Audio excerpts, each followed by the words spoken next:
Hello everybody, कैसे हैं सब? अच्छे हैं? चलिए जी। तो चलिए आज आपका वेलकम कर रहे हैं आज की क्लास में। और जो हमारी आज की क्लास है वो है क्लास 11th के लिए। और आज हम इसमें प्रैक्टिस पेपर नंबर 1 जो टर्म 1 का आया है सीबीएसई की साइट पर, उसको हम सॉल्व कर रहे हैं। ओके, तो सेक्शन ए में 20 क्वेश्चन हैं। तो सेक्शन ए का क्वेश्चन नंबर 1 से मैं स्टार्ट कर रही हूँ। यहाँ पे देखिए आपको दो सेट्स गिवन है, ए एंड बी। ए में कैसे एलिमेंट है? जो मल्टीपल ऑफ 3 है। बी में किस टाइप के एलिमेंट है? जो मल्टीपल ऑफ 5 है। आपको निकालना है A intersection B. Intersection means what? Intersection means the common part of the sets. जिसका भी आपने इंटरसेक्शन निकालना होता है, उन दोनों सेट्स में जो भी एलिमेंट्स कॉमन होते हैं वो आपका इंटरसेक्शन में आ जाता है। यही होता है ना? तो देखिएगा, अगर a is a multiple of 3 and b is a multiple of 5, तो इन दोनों का कॉमन पार्ट क्या आएगा? मल्टीपल ऑफ 15, यानी कि 3 इंटू 5। क्लियर है? और अगर ऐसे भी मतलब ऐसे आप नहीं निकाल पा रहे हैं तो वेरी इजी, आप इसको सिंपल वाली फॉर्म में लिखिएगा। ये सेट बिल्डर फॉर्म है, इसको लिस्टिंग वाले मेथड में लिख लेते हैं। तो x is a multiple of 3 means 3, 6, 9, 12, 15, after that 18 and so on. ऐसे b is what? b is the multiple of 5, तो यहाँ पर आ जाएगा 5, 10, 15, 20, 25 एंड सो ऑन। अब आपको क्या फाइंड आउट करना है? A intersection B. तो आप A intersection B find out कीजिएगा। तो intersection B means A and B having the same element. तो सेम एलिमेंट मीन्स लाइक 15, अगला वाला आ जाएगा 30, देन 45, है ना? देखिए आगे आप लिखते रहिएगा।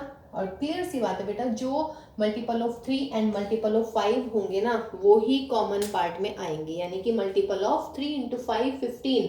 तो ऑप्शन इज व्हाट? 15, 30, 45। तो option C is correct for this question. देखिए बेटा, क्वेश्चन नंबर 2। क्वेश्चन नंबर 2 है कि if A is given to you A B C, then you have to find the number of proper subset of A. अब direct आपके पास में formula होता है नंबर ऑफ प्रॉपर सबसेट का। क्या हो जाता है प्रॉपर सबसेट? सबसे पहले तो सबसेट कितने होते हैं? 2n। प्रॉपर सबसेट की बात कर रहे हैं तो प्रॉपर सबसेट में से खुद सेट को माइनस कर देते हैं, यानी कि -1। अब इस सेट में, इस वाले क्वेश्चन में n की वैल्यू कितनी है? 3, है ना? 1 2 3। तो number of elements in the set यानी कि n is what? 3। Number of proper subset formula होता है 2n - 1। टोटल सबसेट होते हैं 2n, है ना?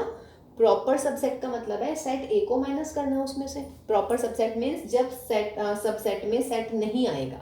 ओके, तो n की जगह 3 लिखेंगे। 2^3 - 1 दैट इज 8 - 1 मीन्स 7। तो option D is correct for question number 2। ना क्वेश्चन नंबर 3 बहुत ही बढ़िया क्वेश्चन है। क्वेश्चन में गिवन था कि if the set A has 3 element and the set B has 6 element, then minimum number of elements in A union B. A union B, देखिएगा अगर मैक्सिमम एलिमेंट की बात होती है, ठीक, अगर आप मैक्सिमम एलिमेंट कहते हैं ए यूनियन बी के, तो वो क्या हो जाते हैं? Number of A plus number of B, यानी कि 3 + 6 दैट इज 9। अगर मैक्सिमम एलिमेंट की बात करेंगे हम, maximum element of A union B कब पॉसिबल होगा? नो, सिर्फ उस केस में जब ए और बी दोनों ही डिसजॉइंट होंगे। तो इसके एलिमेंट 3 हैं, इसके एलिमेंट 6 हैं, तो यूनियन में this element plus these element, तो आंसर विल बी 9। तो मैक्सिमम के लिए आप ध्यान रखिएगा, है ना? देखिए एक केस तो बेटा ये बन सकता है कि दोनों सेट डिसजॉइंट है। क्लियर है? दूसरा क्या बन सकता है कि कुछ एलिमेंट कॉमन आ जाए, कोई सा पार्ट कॉमन आ जाए, ठीक। तीसरा क्या हो सकता है कि एक सेट दूसरे सेट का सबसेट ही बन जाए, यानी कि इसमें 3 एलिमेंट है, ये 6 एलिमेंट है, तो ये 3 तो इसके अंदर ही आ गए। तो जब आप यूनियन लिखेंगे तो मिनिमम एलिमेंट कितने मिलेंगे इसके? 6। तो आंसर विल बी व्हाट? 6, है ना? तो ये ध्यान रखिएगा, अगर आपको मिनिमम एलिमेंट निकालने हैं, minimum element of A union B, तो किस केस में मिनिमम हो सकता है? सिर्फ इस केस में, जब A is a subset of B आ जाएगा, तब आंसर कितना आएगा आपके पास में? 6। तो ऑप्शन बी इज करेक्ट। ये वाला केस भाई अलग होता है। मान लीजिए इसमें 2 एलिमेंट कॉमन है सपोज करो, तो एक एलिमेंट यहाँ पे बचा, 4 यहाँ पे बचे, तब यूनियन में आपके पास में कितने आ जाएंगे, 7 है। तो मिनिमम एलिमेंट जो इन दोनों में से मैक्सिमम होता है, तो फॉर्मूला हो जाता है minimum element of A union B is equal to maximum of number of A and number of B. ये फॉर्मूला होता है हमारा direct, minimum element of A union B का। ए यूनियन बी के minimum element, maximum of n A n B. तो n A कितना है 3, N B कितना है 6, इन दोनों का मैक्सिमम कितना हुआ 6 हुआ। तो minimum is 6, maximum is what 9। तो अगर मैक्सिमम की बात करेंगे तो क्या हो जाएगा, number of A plus number of B. तो दोनों एक क्वेश्चन में हमने 2 क्वेश्चन बता दिए हैं।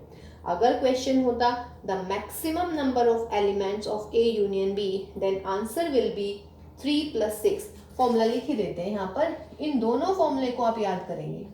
Maximum element of A union B क्या होने वाला है, number of A plus number of B. ये 2 फॉर्मूले आप याद रखेंगे। देखिए भाई नेक्स्ट क्वेश्चन है question number 4। A is given to you this, B is this, C is this. पूछ रहे हैं which of the following sets is finite, कौन से वाला इन सेट्स में से फाइनाइट सेट है। तो हम इनको निकाल देते हैं। चलिए जा, x belongs to z, integers हैं और इस कंडीशन को सेटिस्फाई कर रहे हैं, सॉरी इज इक्वल टू 0 है।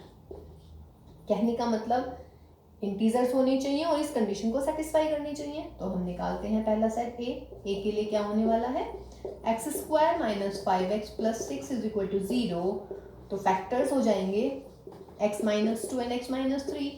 तो x की वैल्यू 2 एंड 3, दोनों के दोनों इंटीजर्स है। तो सेट ए आ गया मेरा 2 एंड 3, आ गया फाइनाइट। तो ऑप्शन ए इज करेक्ट, है ना। देखिए इन्होंने पूछा था विच of the following set is a finite set, तो हमारा पहला ही सेट फाइनाइट आ गया। ओके तो हम इसको आंसर कर सकते हैं। और चलिए हम सेट बी भी निकालते हैं। कह रहा है x सच दैट, ऐसे x जो इंटीजर्स हैं और जिनका स्क्वायर इवन है, जिनका स्क्वायर इवन है। तो इंटीजर्स जो है शुरू होते हैं 0 से, 0 को आप इवन भी ले सकते हैं। 1 का स्क्वायर नॉट इवन, तो 1 नहीं आएगा। 2 अगर 2 लेंगे तो 2 का स्क्वायर इज इवन, तो दैट इज व्हाट 2 आएगा। 3 नहीं आएगा, अगर मैं 3 लिखूंगी तो 3² 9 आएगा, वो नहीं आएगा। यानी कि 4 6 8 एंड 10 डैश डैश डैश। इसमें हम नहीं बता पाएंगे कि लास्ट एलिमेंट क्या आने वाला है, ठीक है। तो ये भी इनफाइनाइट सेट हुआ। अब आता है हमारा तीसरा सेट। कैसे इंटीजर्स लेने हैं, जो -10 से ग्रेटर होंगे। तो -10 से greater -9 -8 -7 and dash dash dash, पता नहीं कितने सारे होते हैं। तो ये भी इनफाइनाइट सेट हुआ, ये भी इनफाइनाइट सेट हुआ। तो फाइनाइट सेट कौन सा हुआ, फर्स्ट वाला। तो आंसर विल बी ए। देखिए question number 5 is in a group of 500 students there are 475 students who can speak Hindi and 200 can speak it Bengali. Then what is the number of students who can speak Hindi only? Only Hindi हमें चाहिए, ठीक है। और group कितने बच्चों का है, कितने स्टूडेंट्स का है, 500 का। तो इसका मतलब हुआ कि the students who can speak either Hindi और बंगाली is 500. ओके गाइज, अब देखिए हमारे पास में एक फॉर्मूला होता है H intersection B is equal to number of H plus number of B minus number of H union B. Actually union यहाँ पर होता है, यहाँ माइनस होता है। तो मैं उस वाले माइनस को इधर लेके आई हूँ और इधर इस यूनियन को उधर ले गई हूँ, कोई इशू नहीं है इसमें, ठीक। H is the set is what? H is the set of students who can speak Hindi. B is the set of students who can speak Bengali. Okay. अब number of H is 475 plus number of B's 200 minus के 500, तो that is 675 minus 500 यानी कि 175। अब ये आया है मेरा intersection. Intersection means what, the students who can speak Hindi and Bengali both 175। अब हमसे क्या पूछा है उन्होंने, हिंदी ओनली।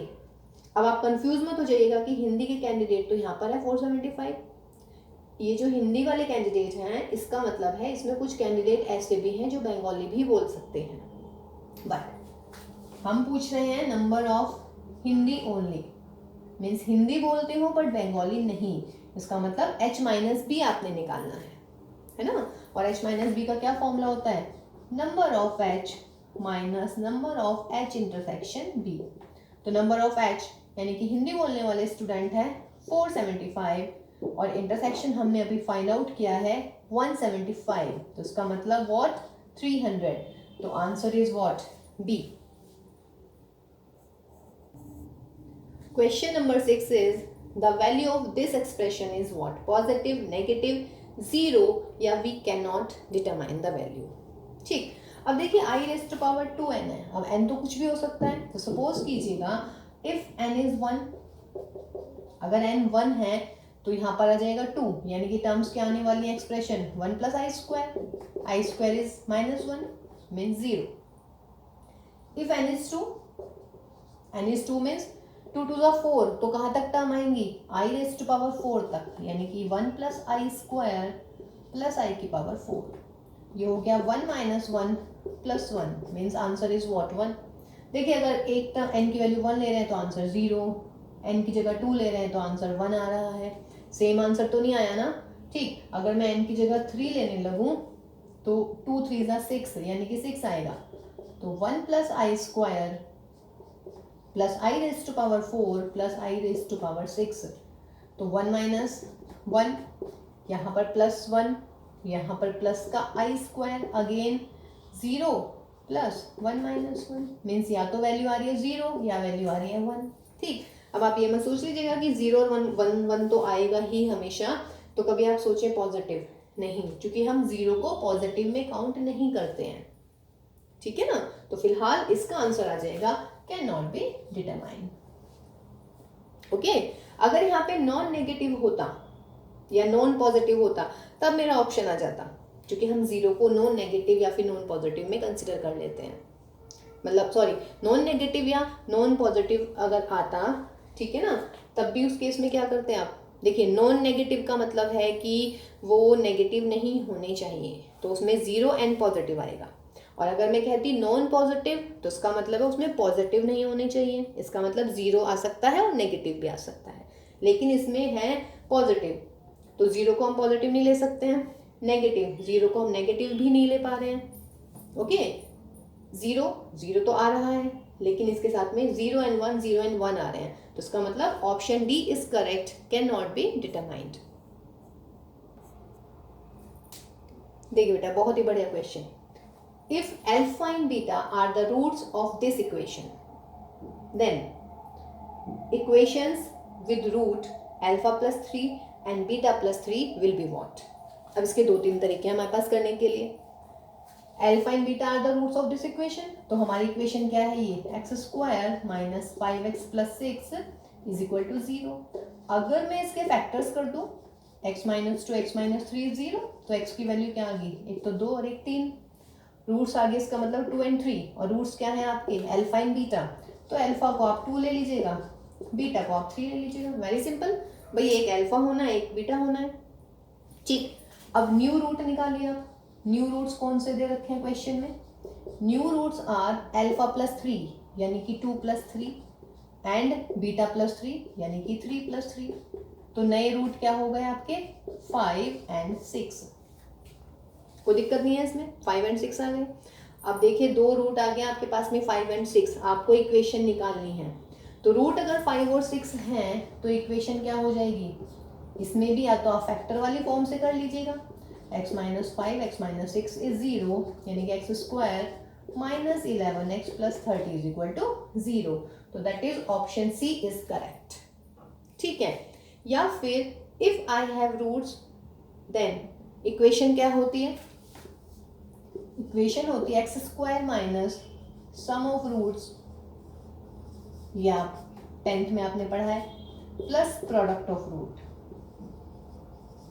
आप इसमें भी डायरेक्ट वैल्यू लगा सकते हैं, जो सा भी आपको इजी लगे भाई वो ही ऑप्ट कीजिएगा। X square minus sum of roots into x plus product of roots. अब हमारे रूट्स क्या निकले हैं नए वाले 5 और 6, तो 5 + 6 is 11, product of the root 5 × 6 यानी कि 30। तो ये आपका आंसर आ गया। ऐसे कर लीजिएगा या फैक्टर वाली फॉर्म से कर लीजिएगा। देखिए क्वेश्चन नंबर 8 कह रहे हैं कि if A B C are in G P then the value of A minus B upon B minus C क्या होने वाली है। तो चलिए A B C are in G P तो हम इजीली ले लेते हैं कि let R is the common ratio. अगर आर कॉमन रेशो है तो ए हो जाएगा बी की जगह आप क्या लिख सकते हैं, ए इज इक्वल टू, तो ए ले लीजिएगा फर्स्ट टर्म, बी की बजाय मैं लिख सकती हूँ ए आर, और सी की जगह आप लिख सकते हैं व्हाट, ए आर स्क्वायर। अगर फर्स्ट टर्म ए है, ये दे रखी है first term a, common ratio मैंने आर कंसिडर कर लिया है, तो a into r a are square, very simple.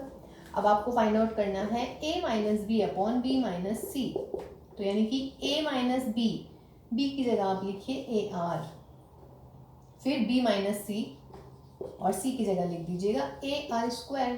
तो ये मिला ए 1 माइनस आर, यहाँ से ए आर निकालिए 1 माइनस आर, ए भी गया 1 माइनस आर भी गया, ये क्या मिल गया भाई हमें 1 अपॉन आर मिला है।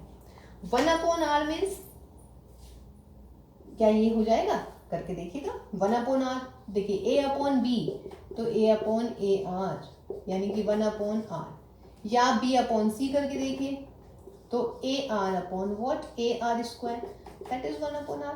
तो ऑप्शन सी इज करेक्ट है ना। और देखिए ये 1 अपॉन आर का मतलब है कॉमन रेशियो का रेसिप्रोकल आ गया है। और कॉमन रेशियो कैसे निकालते हैं आप जीपी में, कॉमन रेशियो आप निकालते हैं बी अपॉन ए, तो रेसिप्रोकल क्या आएगा ए अपॉन बी, या फिर कॉमन रेशियो निकालते हैं सी अपॉन बी, तो रेसिप्रोकल क्या आएगा बी अपॉन सी। तो आप ऐसे भी सोच सकते थे इस क्वेश्चन को, ठीक है ना। Question number 9 that is from the chapter limit. देखिएगा लिमिट एक्स टेंड्स टू 0 और ये आपका एक एक्सप्रेशन है। अब देखिएगा अंडर रूट आ रहा है तो ज़रूरी नहीं है कि हमेशा ही आप इसको रैशनलाइज करेंगे। देखिए जो भी आपकी लिमिट एक्स की गिवन होती है वो पुट करके देख लीजिएगा, ठीक। अगर 0/0 फॉर्म आती है तब तो भाई उसका अलग ही तरीका होता है क्वेश्चन को करने का, जैसे कि लिमिट के चैप्टर्स में आपको पढ़ाया गया है कि 0/0 फॉर्म यानी कि ये इनडिटरमिनेट फॉर्म होती है ना। अगर 0/0 फॉर्म आती है तो उनके तरीके अलग अलग होते हैं, 3-4 तरीके हैं, वो आपने क्लास में किए हुए हैं लिमिट्स वाले में, ठीक। तो अगर 0/0 फॉर्म नहीं आती तो जो भी आंसर आएगा वो आंसर मिल जाएगा आपको। जैसे कि ये क्वेश्चन है, ज़रूरी नहीं है बेटा अंडर रूट है तो बहुत टफ है क्वेश्चन, नहीं, आप इसमें x की जगह 0 लिख दीजिएगा, तो ये मिलेगा 1 + 0 का अंडर रूट प्लस 1 - 0 का under root upon 1 + 0। Limit x की जगह रख दी है मैंने तो यहाँ से लिमिट हटा दी है, 1 + 0 यानी कि 1 का अंडर रूट 1, 1 - 0 इज 1 का अंडर रूट 1 + 0 इज 1, तो दैट इज 2 अपॉन 1। तो देखिए आंसर 2। नॉट नेसेसरी कि लिमिट में अंडर रूट लगते ही सवाल टफ हो जाता है, नहीं, पहले आप x की जगह वैल्यू रख देते हैं। अगर 0/0 फॉर्म नहीं आती तो जो भी आंसर आता है लिमिट का वो आपको ऑप्शन में मिलेगा, इनफाइनाइट भी मिल सकता है इसमें। Question number 10 is a cross b आपको गिवन है, आपको ए फाइंड आउट करना है। तो a cross b means cartesian product of 2 सेट। अब कार्टेशियन प्रोडक्ट की क्या खास बात होती है कि एलिमेंट्स ऑर्डर पेयर आते हैं, और ऑर्डर पेयर का जो फर्स्ट एलिमेंट है वो फर्स्ट सेट का एलिमेंट है ना।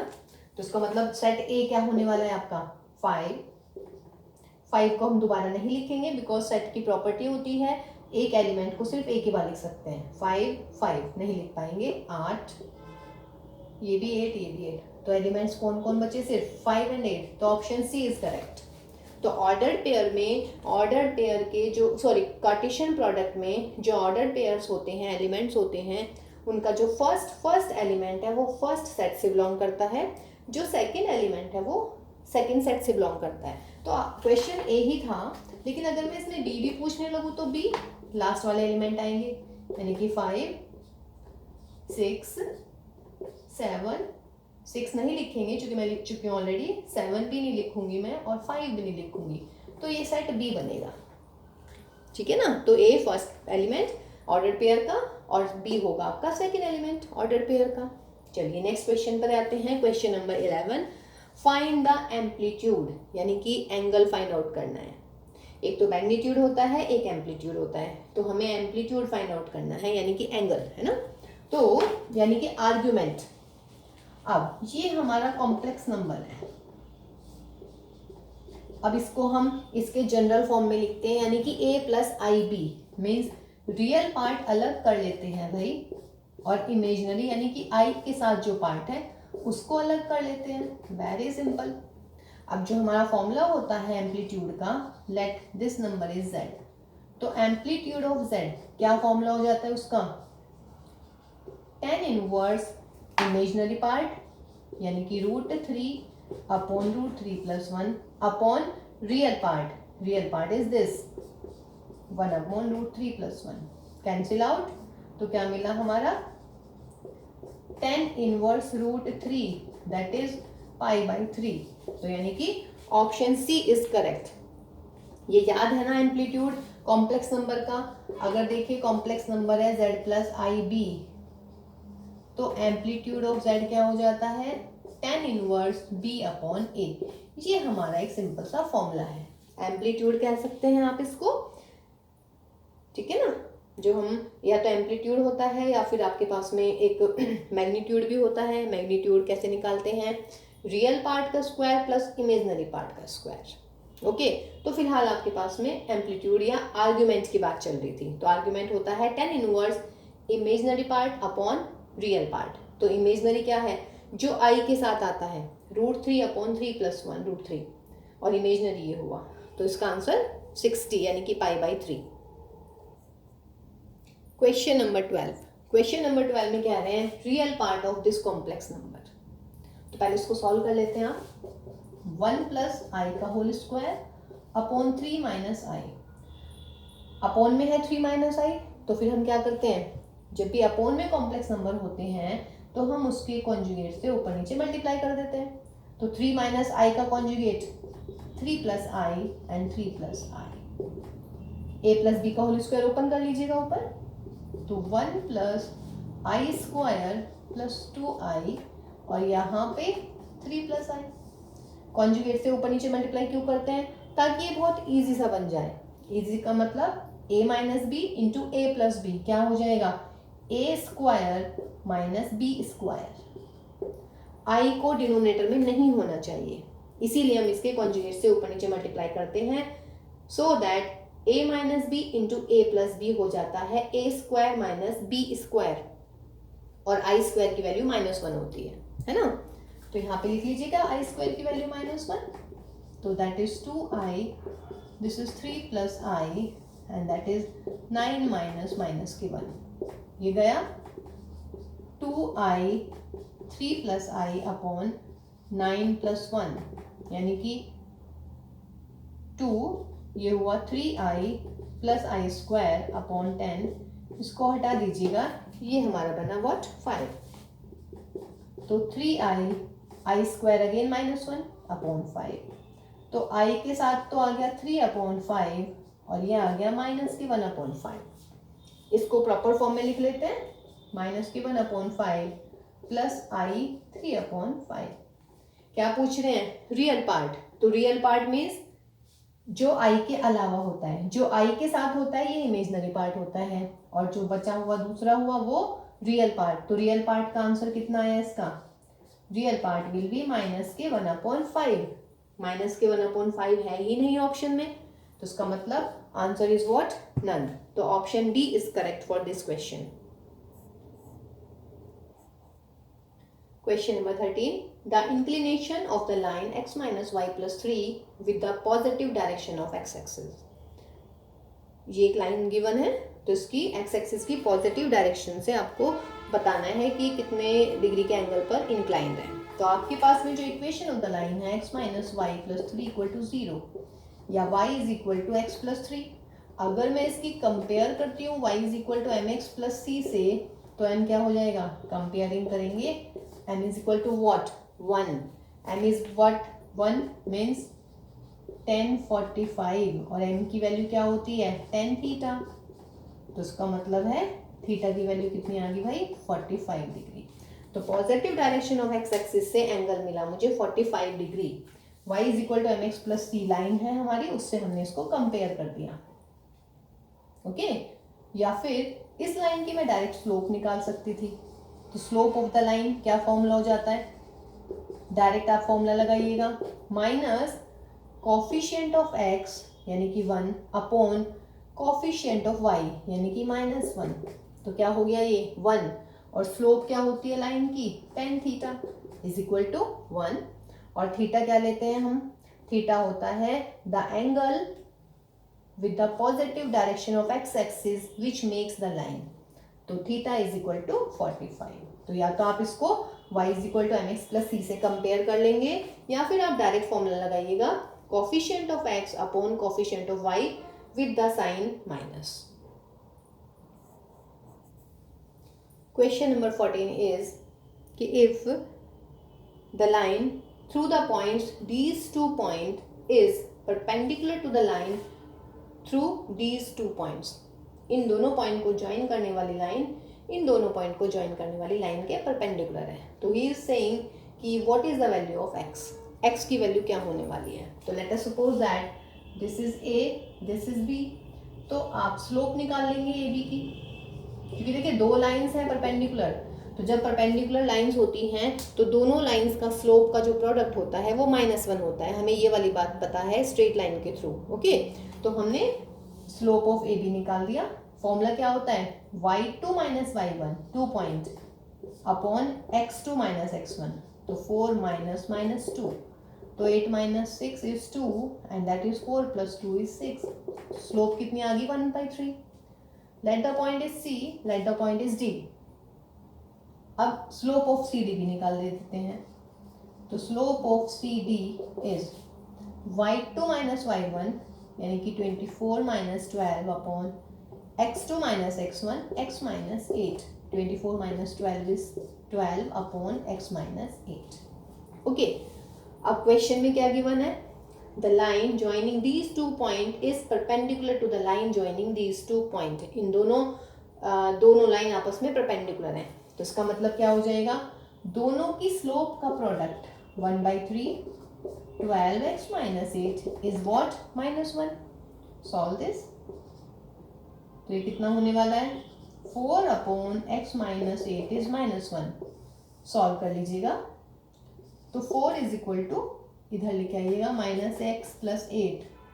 तो 4 minus 8 is -x, -4 is -x, और -x यानी कि x is equal to what 4। तो option C is correct.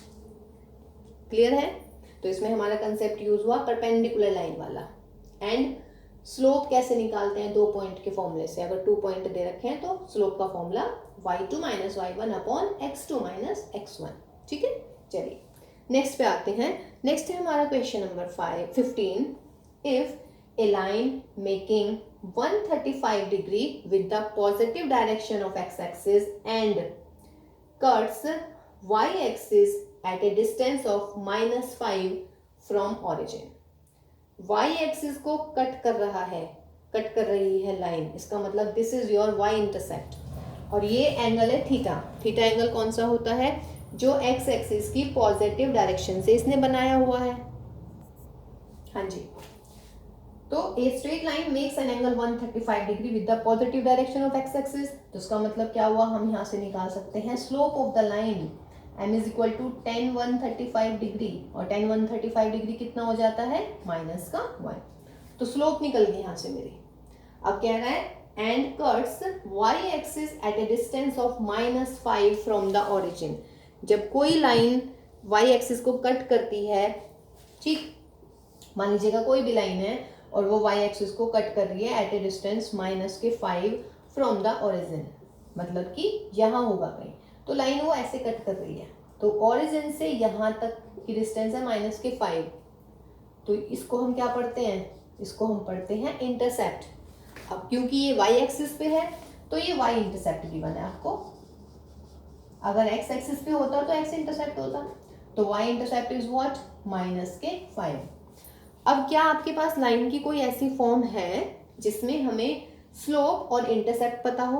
Slope and y intercept क्या इक्वेशन होती है, y इंटरसेप्ट को हम मानते हैं c, then the equation of the line is y is equal to mx plus c। यही है ना स्लोप इंटरसेप्ट फॉर्म।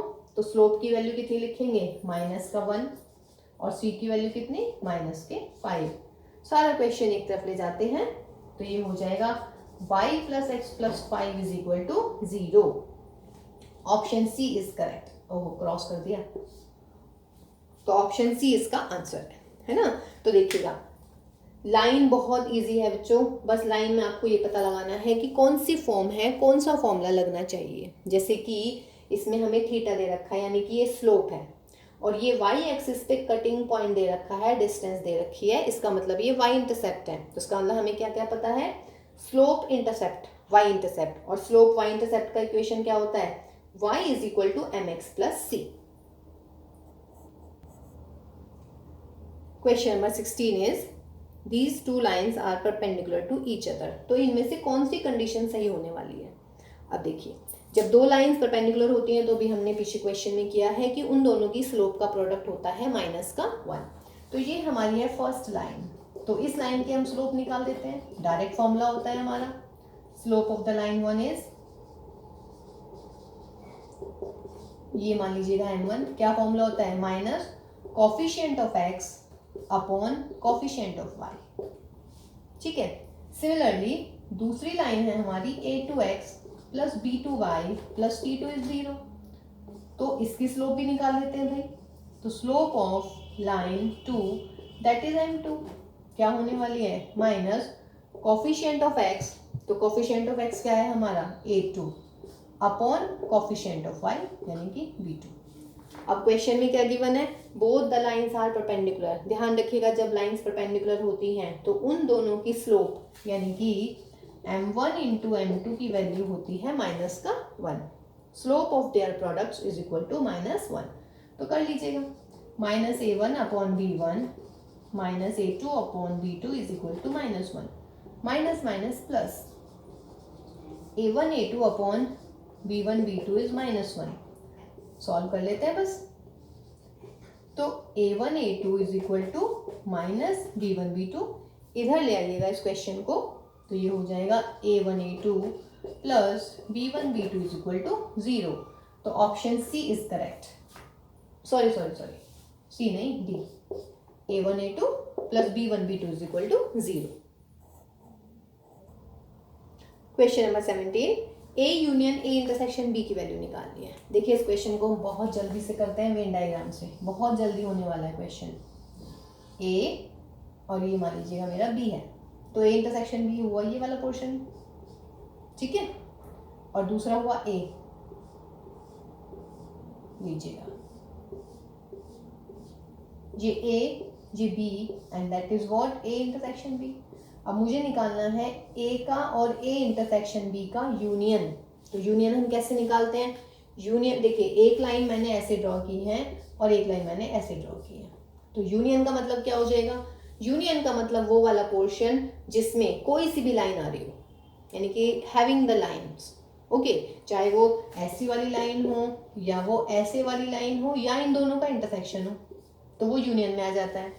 और इंटरसेक्शन में कौन सा पोर्शन आता है, जिसमें दोनों टाइप की लाइन है, ये वेन डायग्राम होता है हमारा। तो अब इसमें कौन सा ऐसा पोर्शन है जिसमें कोई भी लाइन आ रही है, या तो ये वाली या फिर ये वाली या फिर इन दोनों का कॉम्बिनेशन, कौन सा है वो पोर्शन, ए। तो इसका मतलब है इसका आंसर क्या होने वाला है, ए। तो देखिए वेन डायग्राम बहुत ही इजी बना देता है क्वेश्चन को, पर वेन डायग्राम आना चाहिए आपको, है ना। तो वेन डायग्राम में क्या होता है बच्चों कि यदि मुझे निकालना है यूनियन, तो यूनियन का मतलब है कोई भी लाइन आ रही हो उस एरिया में। जैसे मान लीजिएगा अगर मुझे यूनियन पता लगाना है, इसमें ये है लाइंस सपोज कीजिएगा, ठीक है ना। तो इसमें यूनियन कौन सा होने वाला है, ये और फिर ये, यानी कि इसके आंसर में ये वाला बीच वाला जो पोर्शन है ना, ये वाला, ये आपको लेफ्ट आउट करना पड़ेगा, छोड़ना पड़ेगा। क्यों, क्योंकि इसमें कोई भी टाइप की लाइन नहीं है इसीलिए, ठीक। ये यूनियन की खास बात होती है। और इंटरसेक्शन में क्या होता है, इंटरसेक्शन में दोनों टाइप्स की लाइन आनी चाहिए। तो अगर मैं इस क्वेश्चन को ऐसे कर देती हूँ, ऐसे और ये मेरा ऐसे, तो इंटरसेक्शन कौन सा हुआ, ये वाला, बिकॉज इसमें this section having both types of line. Okay guys, question number 18, if F x is given to you this then limit x tending to 1 F x is what. Limit कब exist करती है किसी function की? जब right hand limit और left hand limit दोनों के दोनों इक्वल आ जाए, है ना। अब देखिएगा हम इसकी राइट हैंड लिमिट निकालते हैं। तो राइट हैंड लिमिट निकालने का क्या मतलब हुआ फंक्शन का? राइट हैंड मतलब जब x ग्रेटर देन और इक्वल टू क्या होने वाला है? 1। तो जब x ग्रेटर देन और इक्वल टू 1 है तो फंक्शन है हमारा x स्क्वायर प्लस 1। तो आप डायरेक्ट x की जगह 1 लिखिएगा इसमें, और ये हुआ मेरा x स्क्वायर प्लस 1। तो 1 square plus 1 plus 1 is 2। Direct भी लिख सकते थे, तो मैं सॉल्व करके दिखा रही हूँ आपको। x ग्रेटर देन 1 है तो उसका मतलब ये राइट हैंड लिमिट है। x लेस देन 1 है तो उसका मतलब ये लेफ्ट हैंड लिमिट के लिए काम करेगा फंक्शन। तो राइट हैंड लिमिट में x ग्रेटर देन 1, यहाँ पे आप x की जगह 1 लिख दीजिएगा। तो 1 स्क्वायर प्लस 1, ये आपका आंसर 2 आया। अब ऐसे आप निकालेंगे लेफ्ट हैंड लिमिट। तो लेफ्ट हैंड लिमिट का मतलब होता है x लेस देन 1, तो that is limit x tends to 1। x less than 1 है तो फंक्शन है मेरा 3x माइनस 1। x की जगह 1 लिखिएगा लिमिट में। 3 इंटू 1 माइनस 1, 3 माइनस 1 इज 2। ये भी 2, ये भी 2।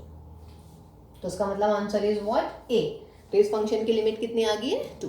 ये बिल्कुल क्लियर होना चाहिए। राइट हैंड लिमिट जबकि वैल्यू x की ग्रेटर देन 1 होती है, और लेफ्ट हैंड जब x लेस देन 1 होता है। यानी कि अगर 1 है यहाँ पे हमारा, तो 1 के राइट साइड पे जाएंगे यानी कि ग्रेटर होगा। 1 से लेफ्ट साइड पे जाएंगे तो उसका मतलब क्या होने वाला है? लेस होने वाला है। ठीक है, देखिए क्वेश्चन नंबर 19 है हमारा कि if the variance of 20 observations is 5, यानी कि ये n हो गया, 20 आपके पास में ऑब्जर्वेशंस है और वेरिएंस है हमारे पास में कितना? 5। तो वेरिएंस मीन्स सिग्मा स्क्वायर, तो सिग्मा स्क्वायर इज व्हाट? 5। ठीक, देन ही इज सेइंग कि if each observation is multiplied by 2 then the new variance of the resulting observations. अब आपके पास में कुछ नहीं है, सिर्फ आपको ये पता है कि जितने भी ऑब्जर्वेशंस हैं यानी कि 20 के 20 ऑब्जर्वेशंस, उनमें हमने जो है 2 से मल्टीप्लाई किया है। तो पूछ रहा है नए वेरिएंस में क्या चेंज होने वाला है। ये बहुत इंपॉर्टेंट रिजल्ट है बेटा, कि अगर मेरे पास में पहले है मीन x बार और वेरिएंस है मेरा व्हाट? सिग्मा स्क्वायर, और अगर मैंने हर ऑब्जर्वेशन में किसी एक नंबर k से मल्टीप्लाई की है हर ऑब्जर्वेशन में, यानी कि अगर x1 है तो k इंटू x1 कर दिया, ठीक, अगर x2 है तो k इंटू x2 कर दिया, तो हमारे पास में क्या रिजल्ट आता है? अगर वो पूछने लगे कि नया मीन क्या होगा?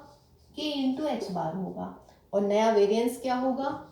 k square into sigma square होगा। ये एक इंपॉर्टेंट रिजल्ट है, इसे याद रख लीजिएगा। ओरली याद रखिएगा, टिप्स पे याद रखिएगा। क्वेश्चन देखिए मल्टीपल चॉइस हैं, बहुत बहुत इंपॉर्टेंट है, चांसेस बहुत हैं इस टाइप के क्वेश्चन आने के, कि अगर हमारा मीन दे रखा है ऑलरेडी और वेरिएंस दे रखा है, और अगर हम ऑब्जर्वेशंस में किसी नंबर k से मल्टीप्लाई करते हैं तो वेरिएंस और मीन पर क्या डिफरेंस पड़ेगा? मीन में मल्टीप्लाई कर देंगे और वेरिएंस में स्क्वायर की मल्टीप्लाई कर देंगे। तो अब वेरिएंस कितना था मेरा? 5, मल्टीप्लाई किसकी करी है हमने? हर एलिमेंट में 2 की मल्टीप्लाई की है, तो आंसर कितना आएगा? 2 square into 5, that is 4 into 5, यानी कि व्हाट? 20। तो ऑप्शन सी इज करेक्ट। ये बहुत इंपॉर्टेंट रिजल्ट है, इसको याद रखना है भाई। Question number 20, that is section A का लास्ट पार्ट है ये, है ना। तो आज की क्लास का भी लास्ट क्वेश्चन है। सेक्शन बी हम नेक्स्ट क्लास में करेंगे, देन सेक्शन सी करेंगे। ओके गाइज, और देखिए बेटा वैसे तो आपके पास में प्रैक्टिस पेपर होगा पीडीएफ में, लेकिन इसका जो लिंक है इस वीडियो के डिस्क्रिप्शन में आपके पास में अवेलेबल होगा। ओके, तो चलिए, कह रहे हैं कि मीन डेविएशन अबाउट मीडियन निकालना है। एक तो मीन डेविएशन होता है अबाउट मीन, एक है आपके पास में अबाउट मीडियन। अगर अबाउट मीडियन कहता है तो हम मीडियन निकालेंगे, और पहले अगर अबाउट मीन कहता है तो हम मीन निकालेंगे। तो फिलहाल हम मीडियन निकालेंगे। अब मीडियन के लिए क्या करते हैं? सबसे पहला जो इम्पॉर्टेंट बात होती है मीडियन निकालने की, वो क्या होती है? मीडियन के लिए सबसे पहले हम इसको असेंडिंग या डिसेंडिंग ऑर्डर में लिखते हैं। ठीक है, सबसे पहला काम ये होता है। ओके, तो फर्स्ट एलिमेंट लिखिएगा 3, देन 3 हो गया, आफ्टर दैट 4, देन 5, फिर 7, फिर आपके पास में हो गया 9 के बाद फिर आता है 10 के बाद एलिमेंट मिलेगा मुझे 12, after that 18, then 19, then 21। Count कर लीजिएगा, 1 2 3 4 5 6 7 8 9 10 11 एलिमेंट्स हैं, यानी कि नंबर ऑफ एलिमेंट्स आए मेरे पास 11 है मेरा व्हाट ऑड। तो जब मेरे पास ऑड नंबर आ जाते हैं तो मीडियन हम कैसे लेते हैं? मीडियन क्या हो जाती है? मीडियन का फॉर्मूला हो जाता है n+1/2th टर्म, ऑड वाले केस में यही होती है ना। तो यानी कि 11 + 1/2th टर्म, तो यानी कि 12/2 यानी कि 6th टर्म। तो देखिए 6th टर्म क्या है? 1 2 3 4 5 6, तो यानी कि दिस इज द मीडियन। तो आप लिखेंगे therefore मीडियन इज, देखिए 6 नहीं आएगा मीडियन, बहुत सारे बच्चे ऐसे कर देते हैं 11 + 1/2 यानी कि 6th, तो 6 मीडियन नहीं लिखनी है, 6th term will be median sorry, तो 6th टर्म को काउंट करेंगे आप, तो मीडियन विल बी व्हाट 9। अब हमें निकालना है मीन डेविएशन। क्या होता है मीन डेविएशन का फॉर्मूला? मीन डेविएशन का फॉर्मूला हो जाता है हमारा भाई sigma mod xi minus median upon number of terms, ये होता है हमारा। मॉड लगा रहे हैं तो उसका मतलब नेगेटिव नहीं आने वाला है कुछ भी, ठीक। तो xi माइनस me मीडियन, इसका मतलब क्या हुआ कि पहले आप अपने टर्म्स लिख लीजिएगा 3 3 4 5 7 9 10 12 18 19 21, ये है मेरे एक्साइज। फिर यहाँ पे एक कॉलम बनाते हैं xi माइनस me, है ना।